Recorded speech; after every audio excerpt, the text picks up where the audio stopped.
নমস্কাৰ আপুনি চাই আছে লাইভ আৱাৰ মই জয়ন্ত মাধৱ গোস্বামী কলিয়াবৰৰ বাগৰিত সংঘটিত হৈছে এটা ভয়ংকৰ পথ দুৰ্ঘটনা কৰ্তব্যৰত আৰক্ষী খুন্দাত তীব্ৰবেগী বাহনৰ গুৰুতৰভাৱে আহত আৰক্ষী জোৱান ৰন্তু দত্ত এই দুৰ্ঘটনা সংঘটিত কৰা বাহনখনৰ নম্বৰ হৈছে AS01 DN 5747 বাগৰি আৰক্ষী চকীৰ সন্মুখতে সংঘটিত হয় এই দুৰ্ঘটনা আহত ৰন্তু দত্তক উন্নত চিকিৎসাৰ বাবে নগাঁৱলৈ প্ৰেৰণ দুৰ্ঘটনা সংঘটিত কৰি পলায়ন কৰা বাহনখন জব্দ কৰা হৈছে কহৰা আৰক্ষীয়ে জব্দ কৰিবলৈ সক্ষম হয় বাহনখন আৰক্ষী চকীৰ সন্মুখতে সংঘটিত হয় এই ভয়ংকৰ পথ দুৰ্ঘটনা এখন তীব্ৰবেগী হুন্ডাই বাহনে খুন্দিয়াই থৈ যায় আৰক্ষী কনিষ্টবলজনক গুৰুতৰভাৱে আহত হয় আৰক্ষী জোৱান ৰন্তু দত্ত দুৰ্ঘটনা সংঘটিত কৰা এই হুন্ডাই বাহনখনৰ নম্বৰ হৈছে AS01 DN 5747 বাগৰি আৰক্ষী চকীৰ সন্মুখতে সংঘটিত হোৱা এই দুৰ্ঘটনাৰ পিছত অঞ্চলজুৰি চাঞ্চল্য বিৰাজ কৰে আৰু দুৰ্ঘটনা সংঘটিত কৰা বাহনখনে পলায়ন কৰে আৰু অৱশেষত বাহনখন জব্দ কৰিবলৈ সক্ষম হয় কহৰা আৰক্ষীয়ে উন্নত চিকিৎসাৰ বাবে আঘাতপ্ৰাপ্ত ৰন্তু দত্তক নগাঁৱলৈ প্ৰেৰণ কৰা হৈছে আপোনাৰ কৰ্তব্যৰত আছিলে ডিউটিতে আছিলে তেখেতৰ নাগাচিং বুলি নাগাচিং কৰি থাকে যে তেনেকুৱাতে ধৰক মই ঘৰৰ ভিতৰত থাকোঁতে শব্দ পালোঁ যে গাড়ী এক্সিডেণ্ট হৈছে এক্সিডেণ্ট হোৱা গৈ পেলাই দৌৰ মাৰি গৈ পেলাই দেখাওঁ তেখেতক মানুহজন অলৰেডি বহুত দূৰত চিটিকা পেলাই পৰি পেলাই একদম মানে অৱস্থা বহুত বেয়া হৈ আছিলে সংগঠনত তেনেকুৱাতে ধৰক ষ্টাফ ওলাই আহিলে মই ধৰক থানাৰে যিখন আমাৰ গাড়ী আছিলে তেখেতক তাক উঠাই পেলাই লগালগ ইয়ালৈ লৈ আহিছোঁ এতিয়া দেখিছে যে বহুত সংকটজনক অৱস্থাত আছে আৰু এতিয়া ৰেফাৰ কৰিছে হয় ৰেফাৰ কৰিছে ইয়াৰ পৰা আপোনাৰ পুলিচৰ মানুহ হয় আছাম বেটেলিয়ানৰ হয় ঘৰ শিৱসাগৰত তেখেতৰ জনামতে মই আৰু আজি অশোকাষ্টমী পুৱাই ব্ৰহ্মপুত্ৰত স্নান কৰিবলৈ ওলাই আহিল বহুজন ব্ৰহ্মপুত্ৰত চৈত মাহৰ শুক্ল পক্ষত পবিত্ৰ গংগাৰ পানী ব্ৰহ্মপুত্ৰৰে বৈ যায় বুলি জনবিশ্বাস আছে গুৱাহাটীৰ ফাঁচী বজাৰ লাচিত ঘাট আৰু কাছমাৰীত পুৱা 6 বজাৰ পৰাই ভক্তৰ ব্যাপক ভিৰ পৰিলক্ষিত হৈছে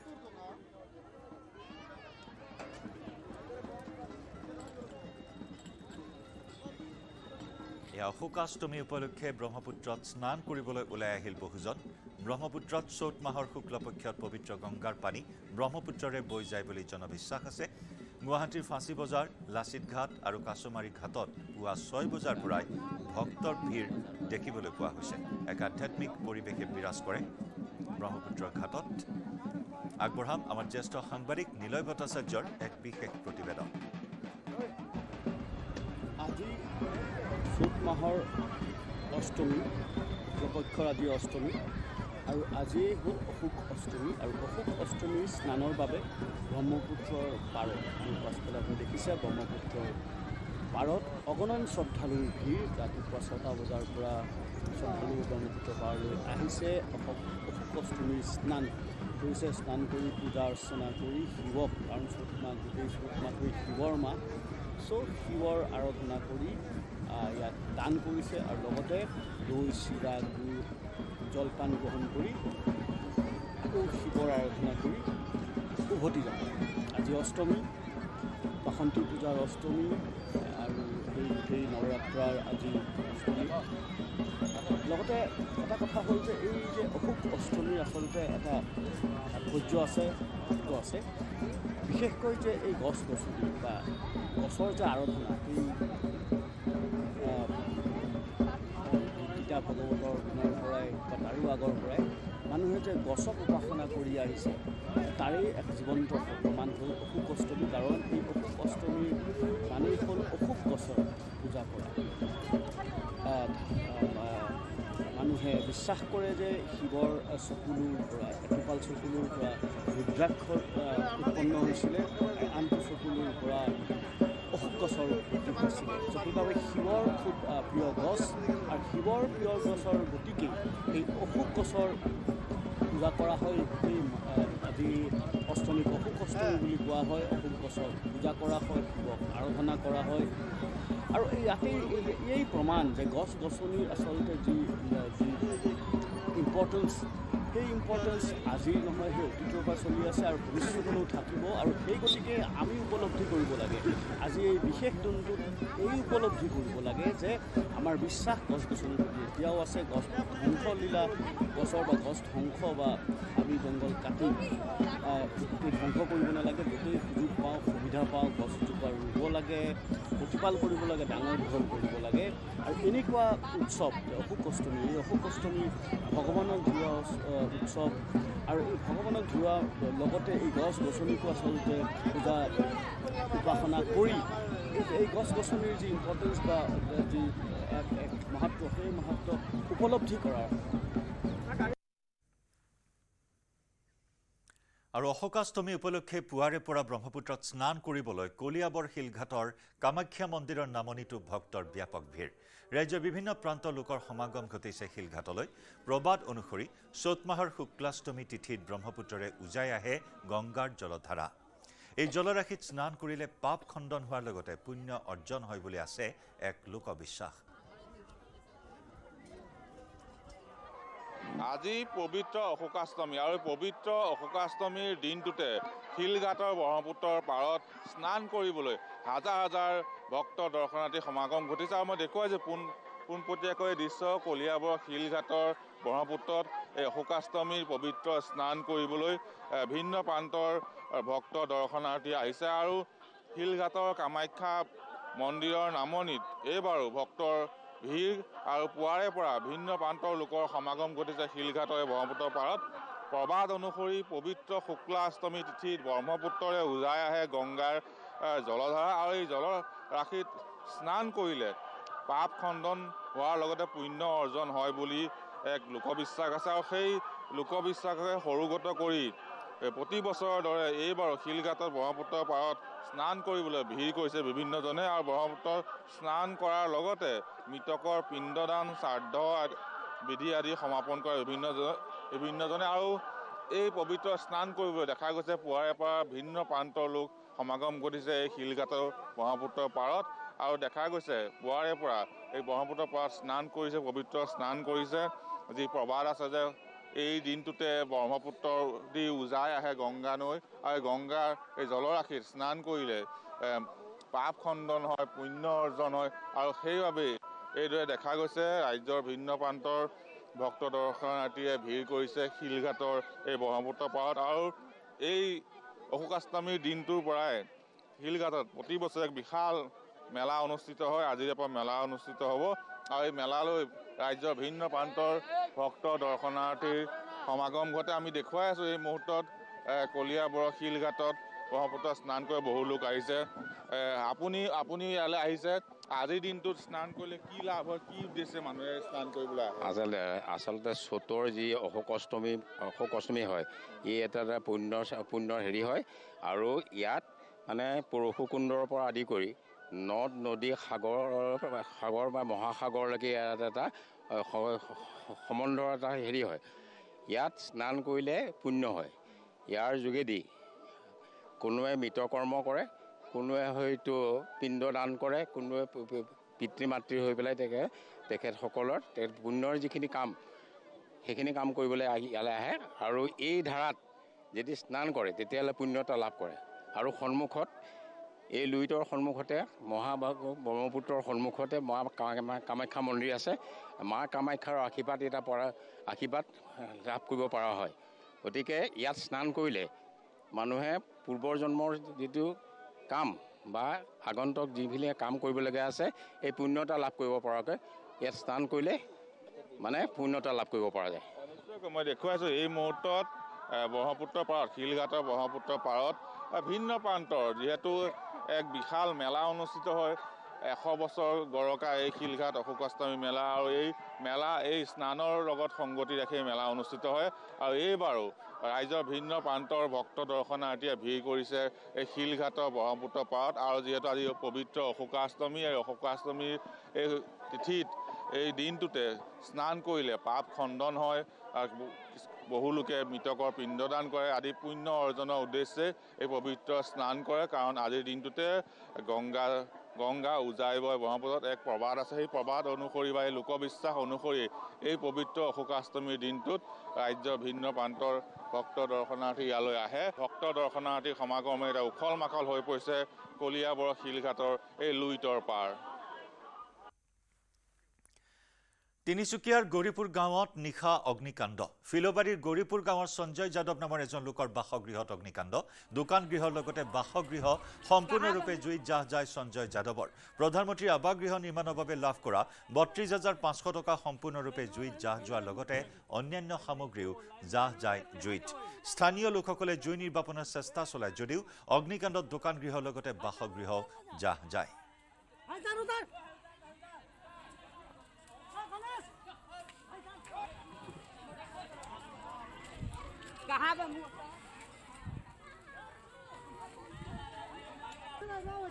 আমাৰ এই গাভৰুপতি গাঁও পঞ্চায়তৰ গৌৰীপুৰ গাঁৱৰ সঞ্জয় যাদৱ নামৰ মানুহৰ নিচেই দুখীয়া মানুহ আজি হঠাতে মানে তেওঁৰ ঘৰটো কি কাৰণত কেনেধৰণে লাগিলে আমি গম পোৱা নাই কিন্তু জ্বলি উঠিলে আৰু জ্বলাৰ পাছত গোটেই ঘৰটোৱে সম্পূৰ্ণ জ্বলি গ'ল তাৰোপৰি আমি গম পাইছোঁ তেখেতে প্ৰধানমন্ত্ৰী আৱাস যোজনা গৃহ এটাও পাইছিলে সেই গৃহৰ মানে বাবে তেওঁ প্ৰথম কিস্তি যিটো ধন সেই ধনটো আনি তেওঁ ৰাখিছিলে সেই ধনখিনি সম্পূৰ্ণৰূপে জ্বলি ভস্মিত হয় আৰু লগতে তেওঁ সমস্ত বয় বস্তু কাপোৰ কানি খাদ্য সামগ্ৰী আদি কৰি সকলোবিলাক জ্বলি নিশেষ হৈ যায় স্থানীয় ৰাইজে সকলোৱে মিলি তেওঁৰ সহযোগিতা কৰি পানী চানী মাৰি ঘৰটো জুই নুমুৱাৰ ব্যৱস্থা কৰে যদিও কিন্তু তেওঁৰ সামগ্ৰীসমূহ বচাব নোৱাৰিলে অন্ততঃ মানুহকেইজন মানে তেওঁ যেন তেন ঘৰৰ ভিতৰৰ পৰা ওলাই বাচিব পাৰিলে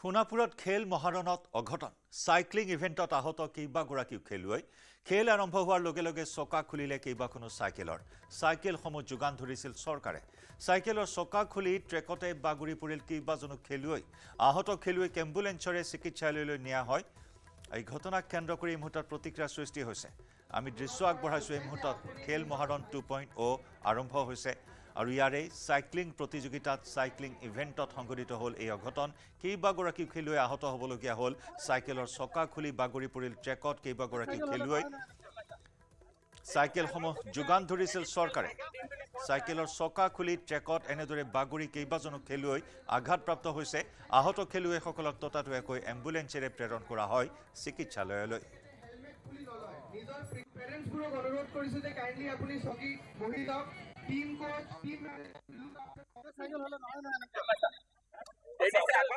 সাইকেলখন উলিয়াই আনোতে সাইকেলৰ চকা খলকি গৈছে 2 নম্বৰ সাইকেল আছে চকা 2 নম্বৰ সাইকেল আছে চকা খলকি গৈছে সাইকেলখন উলিয়াই আনোতে সাইকেলৰ চকা খলকি গৈছে 2 নম্বৰ সাইকেল আছে চকা 2 নম্বৰ সাইকেল আছে প্ৰকৃতিৰ মৃত্যুক লৈ শিলচৰৰ সোনাবাৰী ঘাটত উত্তেজনা এম্বুলেন্স আহি পোৱাত পলম হোৱাৰ বাবে প্ৰকৃতিগৰাকীৰ মৃত্যুৰ অভিযোগ ৰাইজৰ ক্ষুব্ধ ৰাইজে অৱৰোধ কৰিলে ৰাজপথ মৃতদেহ লৈ ৰাজপথত সাব্যস্ত কৰিলে প্ৰতিবাদ মৃতদেহ কঢ়িওৱা এম্বুলেন্সতো আক্ৰমণ একাংশ প্ৰতিবাদকাৰীৰ আৰক্ষী উপস্থিত হৈ নিয়ন্ত্ৰণলৈ আনে ঘটনাস্থলীৰ পৰিস্থিতি মৃত প্ৰকৃতিগৰাকী জৰিনা বেগম লস্কৰ পুৱা সোনাবাৰী ঘাটৰ প্ৰাথমিক স্বাস্থ্য কেন্দ্ৰত ভৰ্তি কৰোৱা হৈছিল প্ৰকৃতিগৰাকীক হাস্পতালখনত এটি কন্যা সন্তান জন্ম দিছিল সন্তান প্ৰসৱ কৰাৰ পাছতে স্বাস্থ্যৰ অৱনতি ঘটিছিল প্ৰকৃতিগৰাকীৰ চিকিৎসকে শিলচৰ মেডিকেল কলেজ হাস্পতাললৈ নিয়াৰ পৰামৰ্শ দিছিল আত্মীয়ক শিলচৰ মেডিকেল কলেজত উপস্থিত হোৱাৰ পাছতেই মৃত্যু হয় প্ৰকৃতিগৰাকীৰ আৰু তাৰ পিছতে উত্তেজিত ৰাইজে সাব্যস্ত কৰে প্ৰতিবাদ চিকিৎসকৰ হেমাহিৰ বাবেই প্ৰকৃতিগৰাকীৰ মৃত্যুৰ অভিযোগ আৰু এম্বুলেন্স আহি পোৱাত পলম হোৱাৰ অভিযোগেৰে ৰাজপথ অৱৰোধ কৰি ৰাইজে সাব্যস্ত কৰিলে প্ৰতিবাদ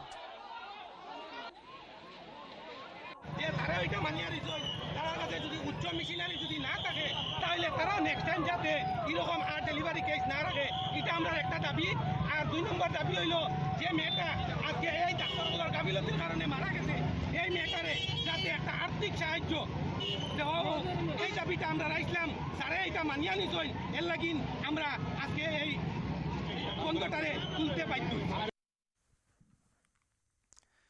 লাহৰীঘাটৰ লেবৰেটৰীত দুৰ্বৃত্তৰ লংকা কাণ্ড দুৰ্বৃত্তই ভাঙি চুৰমাৰ কৰিলে লেবৰেটৰীৰ আজবাব চিকিৎসক নাৰ্ছকো আক্ৰমণ দুৰ্বৃত্তৰ লাহৰীঘাটৰ আহমেদ পলিক্লিনিক ডায়েগনষ্টিক চেণ্টাৰত এই ঘটনা সন্দৰ্ভত লাহৰীঘাট আৰক্ষীৰ থানাত এজাহাৰ সাৰা চৌধুৰী মানুহে ইটা আৰু পাথৰ দলিয়াইছে আমি পেচেণ্ট লৈ অসুবিধা পৰিছোঁ ঘৰত আহি পেলাই এইবিলাক দলিয়াই পেলাই দিছে আৰু আমি হাল্লাৰ কাৰণে ইয়াত থাকিব পৰা নাই বাহিৰা মানুহে এইবিলাক মানে দলিয়াই দিছে হয় আজি প্ৰায় 4:30 বা 5টামান বজাত এই লাহৰীঘাট বৰবৰী অৱস্থিত থকা আহমেদ পলিক্লিনিক এণ্ড ডায়েগনষ্টিক চেণ্টাৰত কিছুমান দুৰ্বৃত্তই আহি, মই নাজানো কিহৰ কাৰণে আহিছে, সিহঁতৰ কি এইম আছিলে গম পোৱা নাই, সিহঁতে আহি ইয়াতে আমাৰ যিবিলাক হস্পিটেল ষ্টাফ আছে সিহঁতক মাৰধৰ কৰিছে। সিহঁতে কিছুমান আচবাব পত্ৰ ভাঙচুৰ কৰিছে আৰু কিবা পইচা পাতিও আছিল মোৰ চেম্বাৰত। মই নাছিলোঁ, মই অকণমান বাহিৰত গৈছিলোঁ নামাজ পঢ়িবৰ কাৰণে, আহি চাওঁ মোৰ চেম্বাৰত সোমাই আপোনালোকে ফুটেজটো পাব, আপুনি লৈ যাব। তাতে কিছুমান পইচাও আছিলে, আমাৰ হস্পিটেলৰ কেছ আছিলে, সিহঁতে লুটপাট কৰি লৈ গৈছে। আৰু লগতে মই অন ডিউটি আছিলোঁ, আহিছোঁ ইয়াতে, আপোনালোকক ভিডিঅ' ফুটেজ চাব, আমাকো মাৰিব লৈছিলে বা মাৰিছে আৰু কোনো ষ্টাফৰ গাটো হাত তুলিছে। কিহৰ কাৰণে আহিছে মই নাজানো। মই সেয়া গোটেই অসমবাসী বা ৰাইজক জনাব বিচাৰিছোঁ যে এইটো কিহৰ কাৰণে হৈছে বা এনেকুৱা যাতে আৰু কাৰ্য নহয়, সেইটো যাতে প্ৰশাসনে তেনেকুৱা ফালৰ পৰা কিবা ব্যৱস্থা গ্ৰহণ কৰে, তাৰে মই অনুৰোধ কৰিছোঁ।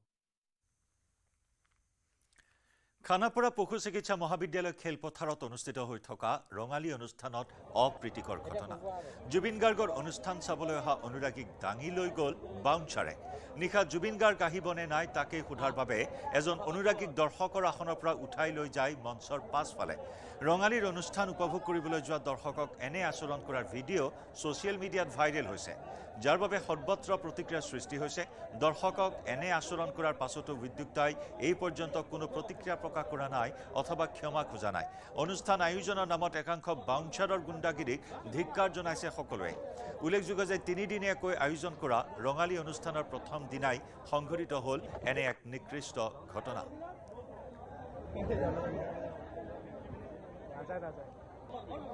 দৃশ্য আগবঢ়াইছোঁ, এয়া চাওক বাউন্সাৰৰ ৰঙা চকু এগৰাকী দৰ্শকক। দৰ্শকজনৰ অপৰাধ এয়াই যে তেওঁ সুধিছিল জুবিন গাৰ্গ আহিবনে নাই, আৰু সেই প্ৰশ্ন কৰাৰ পাছতে খঙত টিঙিৰি তোলা হৈ, খঙত অগ্নিশৰ্মা হৈ এনেদৰে ৰণচণ্ডী ৰূপ ধাৰণ কৰি এইগৰাকী বাউন্সাৰে দাঙি লৈ গ'ল দৰ্শকৰ শাৰীৰ পৰা শ্ৰোতা দৰ্শকজনক, মঞ্চৰ পাছফালে লৈ গ'ল, যি দৃশ্য সম্প্ৰতি ছ'চিয়েল মিডিয়াত ভাইৰেল হৈছে। প্ৰতি নিশাই ৰঙালীৰ 3 দিনীয়া কাৰ্যসূচীৰ প্ৰতি নিশাই এনেদৰে সংগীতানুষ্ঠানৰ আয়োজন কৰা হয়। এই সংগীতানুষ্ঠানৰ বিশেষ আকৰ্ষণ যুৱ প্ৰজন্মৰ মাজত, যুৱ প্ৰজন্মৰ শ্ৰোতা দৰ্শকেৰে ভৰি পৰে এই সভাগৃহ। কিন্তু তাৰ পাছত এই দৰ্শকৰ ওপৰত এনেধৰণৰ গুণ্ডাগিৰি, দৰ্শকৰ ওপৰত এনেধৰণৰ অভব্য আচৰণে প্ৰতিক্ৰিয়াৰ সৃষ্টি কৰিছে। ৰঙালীৰ উদ্যোক্তাৰ বিৰুদ্ধে বিভিন্নজনে প্ৰতিক্ৰিয়া প্ৰকাশ কৰিছে এই মুহূৰ্তত ছ'চিয়েল মিডিয়াত। 3 দিনীয়াকৈ আয়োজন কৰা ৰঙালী অনুষ্ঠানৰ প্ৰথম দিনাই সংঘটিত হ'ল এনে এক নিকৃষ্ট কাণ্ড। এই ঘটনাক ধিক্কাৰ জনাইছে, গৰিহণা দিছে ছ'চিয়েল মিডিয়াত বিভিন্নজনে। কিন্তু দৰ্শকক বাউন্সাৰে কৰা এনে আচৰণৰ পাছতো কিন্তু উদ্যোক্তাই এই পৰ্যন্ত কোনো প্ৰতিক্ৰিয়া প্ৰকাশ কৰা নাই। চাওক কি এক অগ্নিশৰ্মা ৰূপ ধাৰণ কৰিছে এজন বাউন্সাৰে। দৰ্শকৰ শাৰীৰ পৰা তৎমুহূৰ্ততে উঠাই লৈ গ'ল, চাৰ্টৰ কলাৰত ধৰি ডিঙিত ধৰি উঠাই লৈ গ'ল দৰ্শকৰ শাৰীৰ পৰা শ্ৰোতা দৰ্শকজনক, আৰু এনেধৰণৰ অভব্য আচৰণক লৈ এতিয়া সৰ্বত্ৰ সৃষ্টি হৈছে প্ৰতিক্ৰিয়া।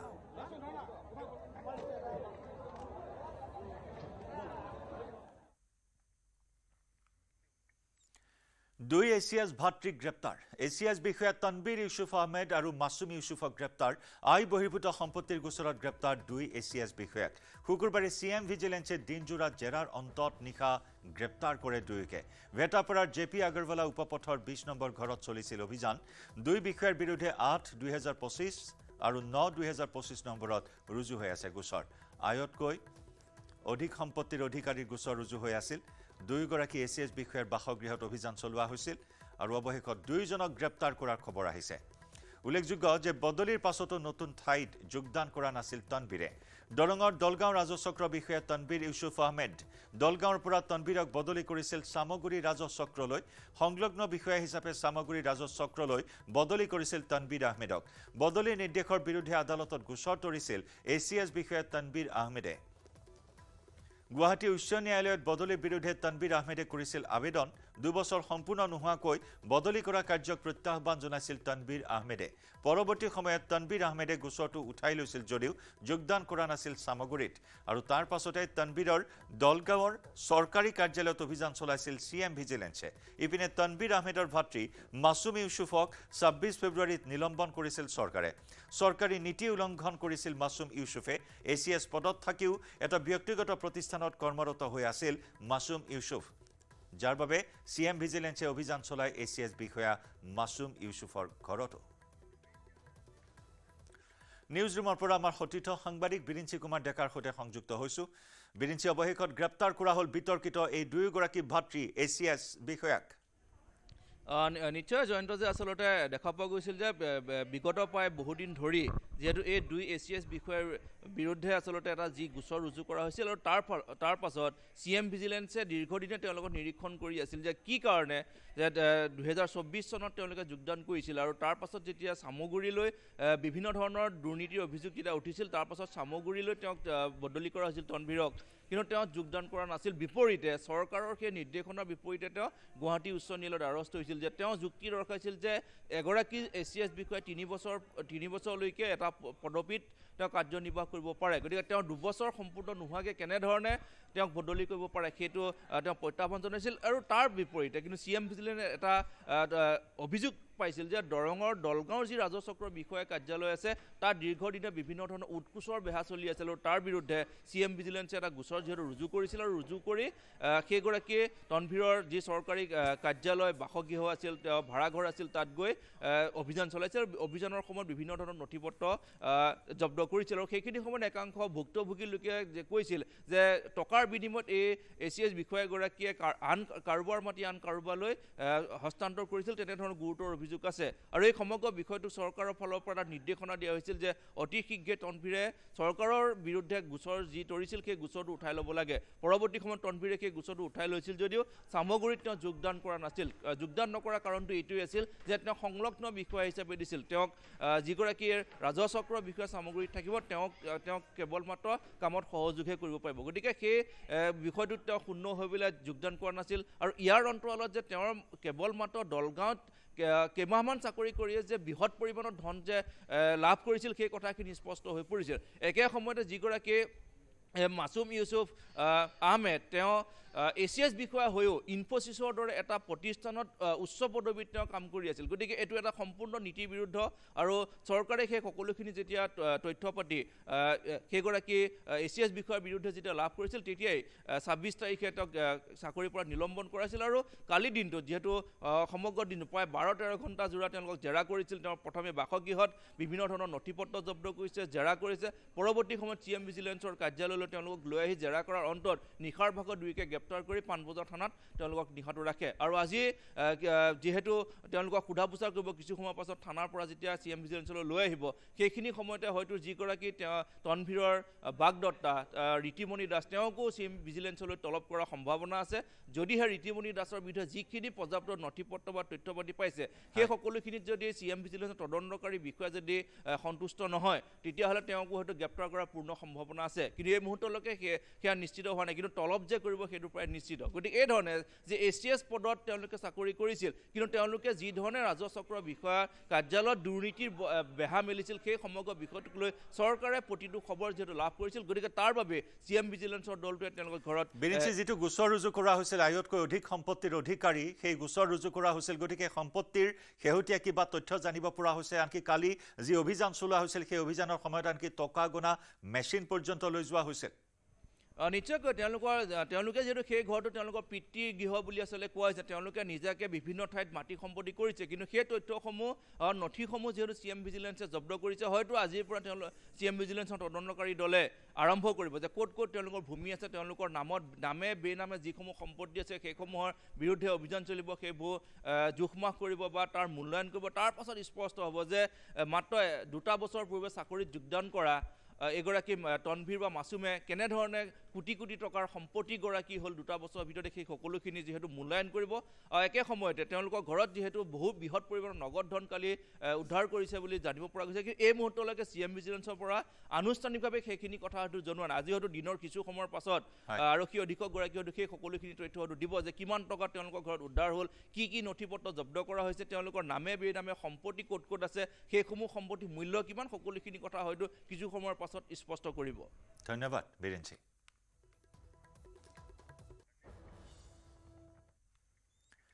গুৱাহাটীৰ ফাঁচী বজাৰৰ ATM ডকাইতিৰ ৰহস্য ফাদিল। 3 ঘণ্টাৰ ভিতৰতে ফাদিল ফাঁচী বজাৰত ডকাইতিৰ ৰহস্য।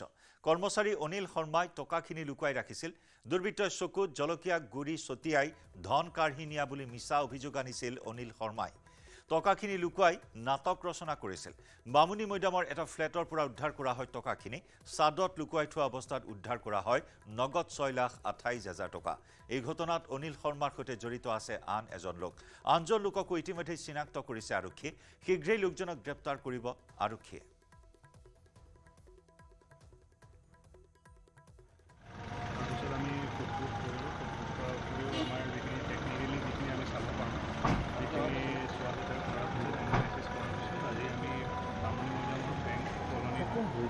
তাৰপৰা আমি টোটেল 6,28,000 টকা আমি বৰ্তমান ৰিকভাৰ কৰিছোঁ আৰু মেইন মানুহজনক আমি ইয়াৰ লগত কোনোবা জড়িত আছে নেকি অনিল শৰ্মাৰ লগত? ব্যক্তি আছে আমি অলৰেডি আইডেণ্টিফাই কেনেকৈ সন্দেহ হ'ল আপোনালোকৰ আচলতে? আমাৰ যিটো ঘটনাস্থলীৰ আমি এটা পৰ্যবেক্ষণ থাকে প্ৰাথমিকভাৱে যিটো পৰ্যবেক্ষণ এটা ঘটনা এটা হ'লে যি ধৰণে হ'ব লাগিছিলে সেই ধৰণে হোৱা নাছিলে।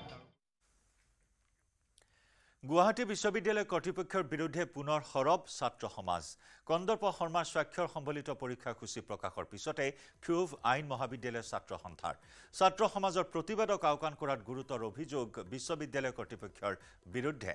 উল্লেখযোগ্য যে কিছুদিন পূৰ্বে পৰীক্ষা কেন্দ্ৰিক ঘটনাৰ বাবে পৰীক্ষা নিয়ন্ত্ৰক কন্দৰ্প শৰ্মাৰ বিৰুদ্ধে ছাত্ৰ ছাত্ৰীসকলে উপাচাৰ্যৰ কক্ষৰ সন্মুখত সাব্যস্ত কৰিছিল প্ৰতিবাদ।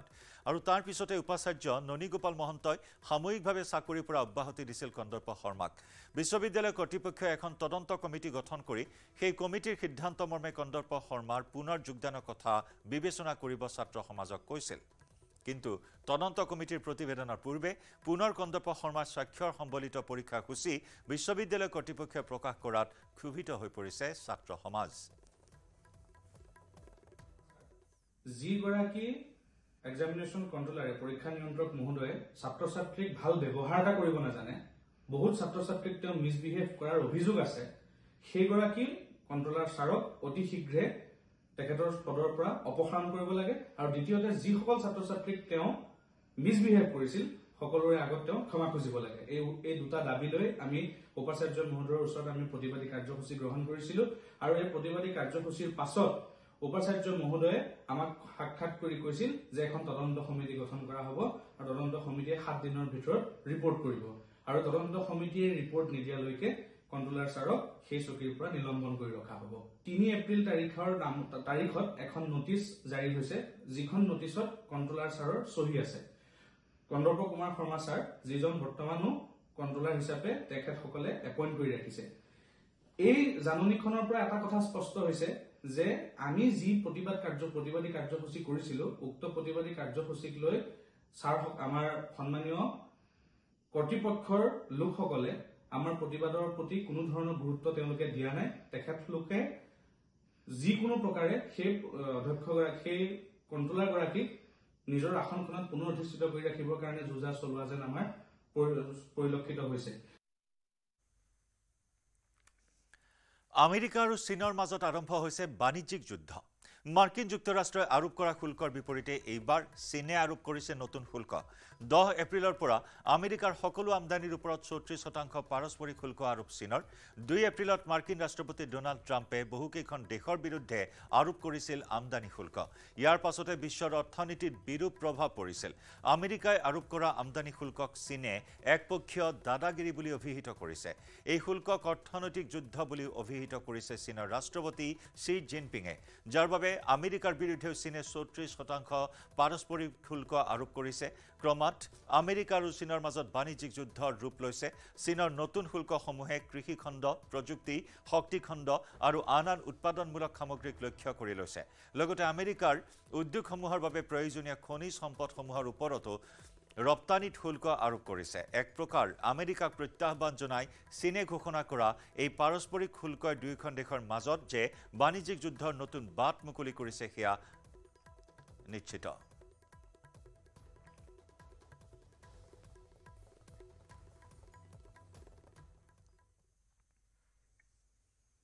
পালেহি হেঁপাহৰ ৰঙালী বিহুটি। প্ৰকৃতিয়ে দিছে বসন্ত আগমনৰ বতৰা ৰঙালী বিহুক আদৰিবলৈ ৰাজ্যজুৰি চলিছে ব্যাপক প্ৰস্তুতি ৰঙালী বিহুৰ প্ৰাক মুহূৰ্তত ইতিমধ্যেই ঢোল পেঁপাৰ মাতত মুখৰ হৈছে ৰাজ্যৰ আকাশ বতাহ তাৰ মাজতেই বসন্ত ঋতুৰ আগমনে চিৰ সেউজ কৰি তুলিছে প্ৰকৃতি কুলি কেতেকী চৰাই জনীৰ ফুৱলা মাতত চৌপাশ এতিয়া ৰঞ্জন জনাই উঠিছে গছ গছনিয়ে সলাইছে নিজৰ বৰণ ৰঙালী বিহুলৈ মাজত মাথো কেইটামান দিন প্ৰকৃতিয়ে দিছে এনেদৰেই এতিয়া বহাগ অহাৰ আগলি বতৰা এয়া কপৌ ফুল ফুলাৰ বতৰ ৰঙালী কাদুৰিবলৈ আল ফুলে কপৌ ফুল পাহ ফুলি ধুলীয়া নাচনীৰ মন ঢকি বাথৌ কৰিছে কপৌ নাহৰ তগৰ ফুলৰ গোন্ধত আমোল মোলাইছে এতিয়া চৌপাশ আমে মলিয়ালে কঁঠালে মচি পেলালে দীঘলতি মাখিয়তীয়ে বহাগ অহাৰ জাননী দিলে এয়াই বসন্তৰ আগমনৰ বতৰা গছ গছনি চৰাই চিৰিকটি সকলোৱে দিছে বসন্তৰ বতৰা কুলি কেতেকীৰ মাতত প্ৰত্যাশিতভাৱে বসন্তৰ আগমন ঘটিছে আৰু বসন্তৰ আগমন ঘটাৰ লগে লগেই প্ৰকৃতিয়ে নৰ ওপৰত সাজি কাচি উঠিছে গছে বনে পাত খলাইছে কেতেকী নাহৰ আদি বিভিন্ন ফুলৰ সুগন্ধিয়ে সুশোভিত কৰি তুলিছে অসমৰ আকাশ বতাহ অসমৰ বাপতি সাহোন যি বিহু এই বিহুক আদৰিবলৈ চৌদিশে ব্যাপক প্ৰস্তুতি আৰু আশা কৰিম অনাগত দিনত এই বিহুৰ আমাৰ যি জাতীয় সংস্কৃতি এই সংস্কৃতিয়ে আমাক সকলোকে ভাতৃত্ববোধ আৰু একাত্ম কৰি আত্মীয়তা বজাই ৰাখিব আৰু অসমত শেষ অসমীয়াজন থকালৈকে এই বিহু অসমীয়া তেজত জিলিকি থাকিব আৰু বিভিন্ন প্ৰান্তত এতিয়া বিহুৰ আখৰা চলি আছে ধেমাজিৰ তেলিজানত হাবুং নামৰ বিহু দলটোৱে চলাইছে দিনে ৰাতি আখৰা 2018 চনৰ পৰা আৰম্ভ কৰা দলটোৰ বিহুৱতী সাজু হৈছে ৰঙালী বিহুৰ বাবে পূৰ্ণকালীন আখৰাত ব্যস্ত সকলো ঢোল তাল বাঁহী পেপাৰ মাতৰ লগতে বিহু নামত মুখৰিত হৈ পৰিছে তেলিজান গাঁও ডেকা গাভৰু গিৰিপনিত কঁপিছে বিহুতলী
ৰাইজৰ চৌপাশ ইতিমধ্যে আচলতে ঢোল পেপাৰ মাতত মুখৰিত হৈছে আৰু ব্যতিক্ৰম নহয় ধেমাজি আৰু ধেমাজিৰ যি আচলতে ঐতিহাসিক হাবুঙৰ নামকৰণেৰে হাবুং যি আচলতে বিহু দল আছে বিহু দল ইতিমধ্যে তেওঁলোকে দিনে নিশাই পূৰ্ণকালীন আখৰা চলাইছে আৰু যিহেতু ধেমাজি তেলিজানৰ যি বাছ ষ্টেণ্ড আছে বাছ ষ্টেণ্ডৰ ভাগত তেওঁলোকে আখৰা চলাইছে মই সামগ্ৰিক দৃশ্যাংশ দেখুৱাইছোঁ আৰু পোনে পোনে যিহেতু বিহু গীতৰ মাজলৈ যাব বিচাৰিছোঁ আৰু তেওঁলোকৰ বিহুৰ মাজলৈ যাব বিচাৰিছোঁ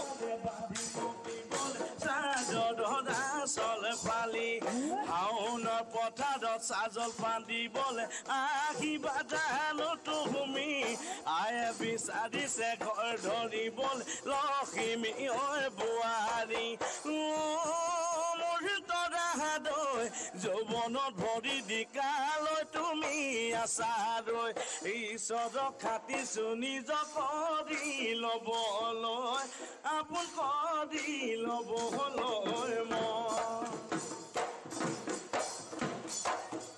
পুৱাতে শুই উঠিলৈ নাঙলটি গৈ কান্ধত লৈ গৰু খালি লগত লৈ যামেনো পথাৰলৈ তুমিনো গৈ ওলাবা জলপান ধান বাতি হাতত লৈ বোকা মাটি মই দিম কঠীয়া মই বোলাই দিম গুচিনো গুচি কৰি ৰুবা। হয়, আমাৰ হাতে যিহেতু হাবুং হুঁচৰি দলৰ প্ৰতিষ্ঠাকালৰ এগৰাকী ব্যক্তি আছে, আমি দেখিছোঁ যে ইতিমধ্যে বিহু লগা এটা পৰিৱেশ আৰম্ভ হৈছে। আপোনাকো এই বিহুৰ আখৰাথলীত আমি লগ পাইছোঁ, কেনেধৰণৰ এটা পৰিৱেশ আৰু এই দলটোৰ লগত কেনেধৰণে জড়িত হৈছে?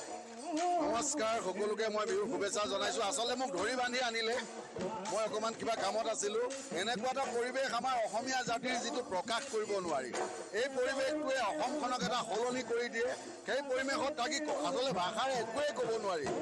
আমি কেৱল বিহু বিহু বিহু সকলোৰ মনত, তাতে হাবুঙৰ বিহু।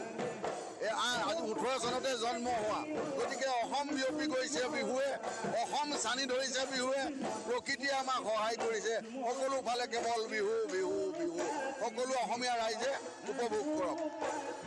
অসমৰ এগৰাকী পৰিচিত চিৰপৰিচিত আচলতে সংগীত আচলতে সুৰকাৰ আচলতে কথা সুৰ লেখক আৰু আচলতে মন্টু গগৈ নেতৃত্বত এই হাবুং হুঁচৰি দলে অসমত ইতিমধ্যে এটা পৰিস্থিতি লাভ কৰিছে 2018 চনৰ পৰা। আৰু সামগ্ৰিক পৰিৱেশটো দেখুৱাইছোঁ।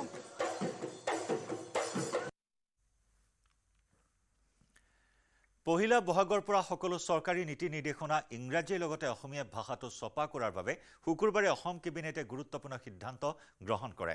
অসম চৰকাৰৰ কেবিনেটৰ এই গুৰুত্বপূৰ্ণ সিদ্ধান্তত অসম সাহিত্য সভাই জনাইছে আদৰণি।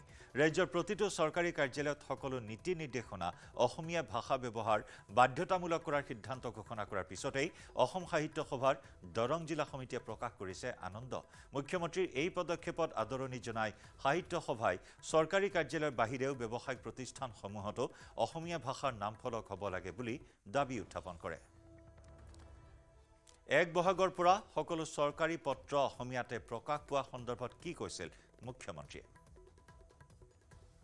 চৰকাৰৰ যিমান ট্ৰান্সফাৰ অৰ্ডাৰ ওলাব, পোষ্টিং ওলাব, গাইডলাইনছ ওলাব, ৰুলছ ওলাব, ৰেগুলেশ্যন ওলাব, নটিফিকেশ্যন ওলাব, অফিচ মেমৰেণ্ডাম ওলাব, এই গোটেইবিলাকতে ইংৰাজীৰ লগতে অসান্য হ'ব, কাৰণ লিগেল লেংগুৱেজৰ কাৰণে ইংলিছখন।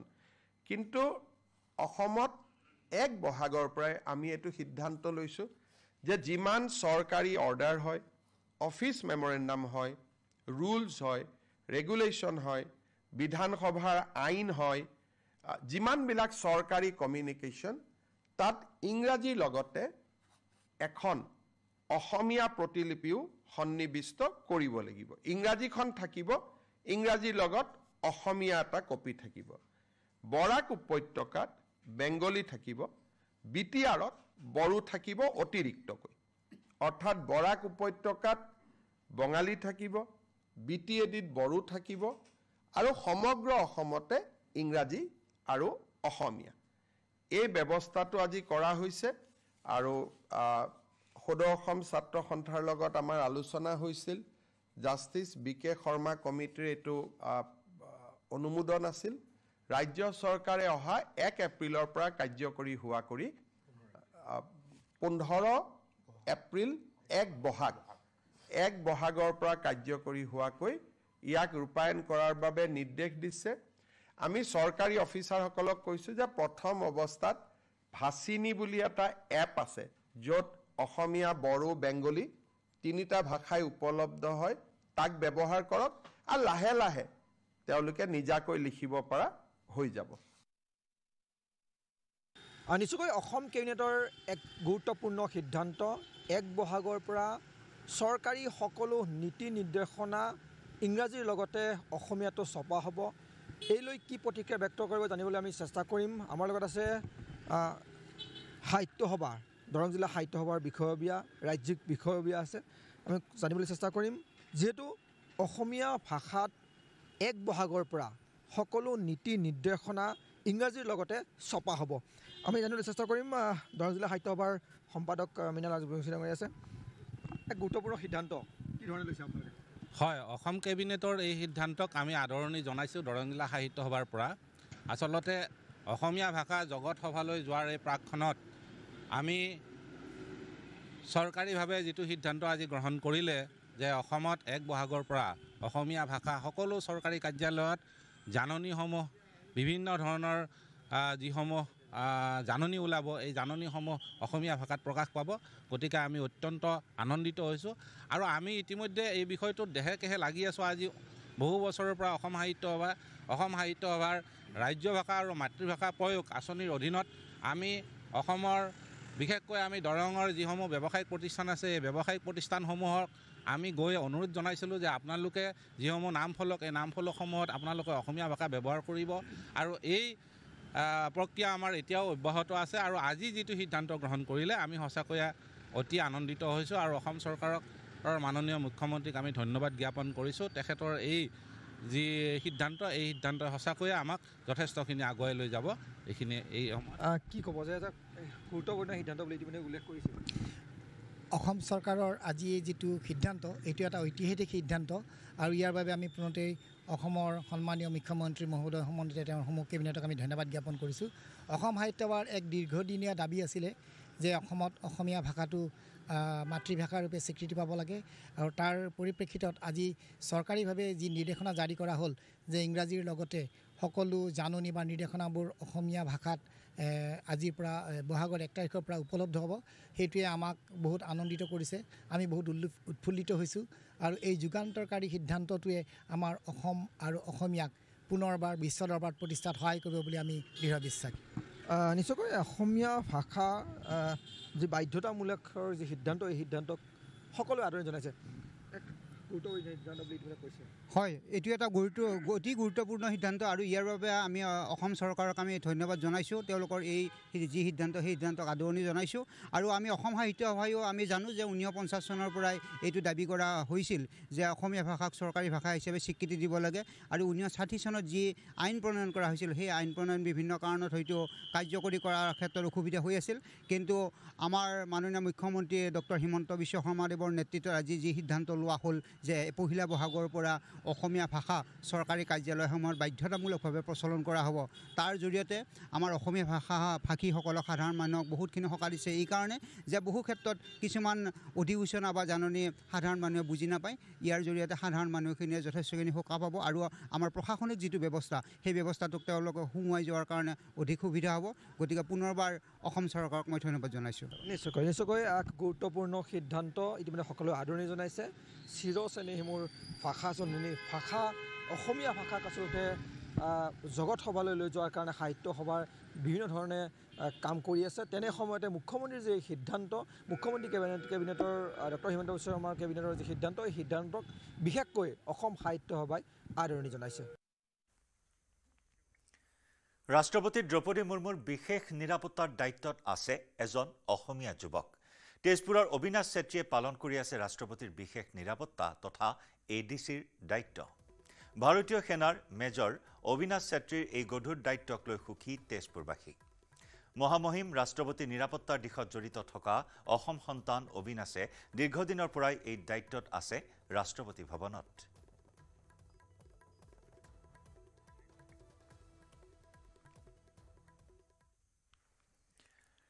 পলকতে ভাইৰেল হৈ পৰিছে এটা দৃশ্য যি দৃশ্য দেখি হয়তো শোকাহত হৈছে বহু লোক ঘটনা উত্তৰ প্ৰদেশৰ বাৰেলিৰ 25 বছৰীয়া বিবাহ বাৰ্ষিকীৰ দিনাই অনাকাংক্ষিত মৃত্যুক সাৱটিলে এজন লোকে বিবাহ বাৰ্ষিকী উপলক্ষে সকলো ব্যস্ত হৈ আছিল অনুষ্ঠিত কৰা হৈছিল এক আড়ম্বৰপূৰ্ণ অনুষ্ঠান সকলোৰে মুখত দেখিবলৈ পোৱা হৈছিল উৎসাহ ব্যতিক্ৰম নাছিল বিবাহৰ 25টা বছৰ পাৰ কৰা ৱাছিম শাৰৱত নামৰ লোকজনো বিবাহ বাৰ্ষিকী উপলক্ষে অনুষ্ঠিত কৰা আড়ম্বৰপূৰ্ণ অনুষ্ঠানটোত মঞ্চত পত্নীৰ সৈতে নাচি আছিল ৱাছিম শাৰৱত কিন্তু হঠাতে হৃদয় বিদাৰক ঘটনাটো ঘটি হ'ল পত্নীৰ সৈতে নাচি থকা অৱস্থাতে হৃদক্ৰিয়া বন্ধ হৈ হঠাতে মঞ্চত ঢলি পৰিল ৱাছিম শাৰৱত আৰু তাৰ পাছতে ম্লান পৰিল বিবাহৰ ৰূপালী জয়ন্তী উদযাপন অনুষ্ঠান ৱাছিম শাৰৱত ঢলি পৰাৰ লগে লগে তেওঁক সকলোৱে ততাতৈয়াকৈ কাষৰে হাস্পতাললৈ লৈ গ'ল কিন্তু তাৰ পূৰ্বেই প্ৰাণ গ'ল লোকজনৰ হাস্পতালত নিয়াৰ পাছতে চিকিৎসকে মৃত ঘোষণা কৰে মৃত্যুৰ পাছত দম্পতিটোৱে কেক কটাৰো কথা আছিল কিন্তু সেয়া কেতিয়াও হৈ নুঠিল পলকতে অন্ধকাৰে আৱৰি ধৰিলে পৰিয়ালটোক সমগ্ৰ ঘটনাৰ দৃশ্য বন্দী হ'ল মোবাইলৰ কেমেৰাত উদ্বেগজনক দৃশ্যটোৱে আচৰিত কৰি তুলিছে সকলোকে মৃত্যু যে ইমান সহজ হ'ব পাৰে সেই কথা কাহানিও হয়তো কল্পনা কৰা নাছিল অনুষ্ঠানত উপস্থিত থকা কোনো এজন লোকেই মৃত্যুৰ সময়ত ৱাছিমে এৰি থৈ গ'ল পত্নীসহ 2 পুত্ৰ সন্তানক শেহতীয়াকৈ প্ৰায় সংঘটিত হ'বলৈ ধৰিছে এনে ধৰণৰ অনাকাংক্ষিত ঘটনা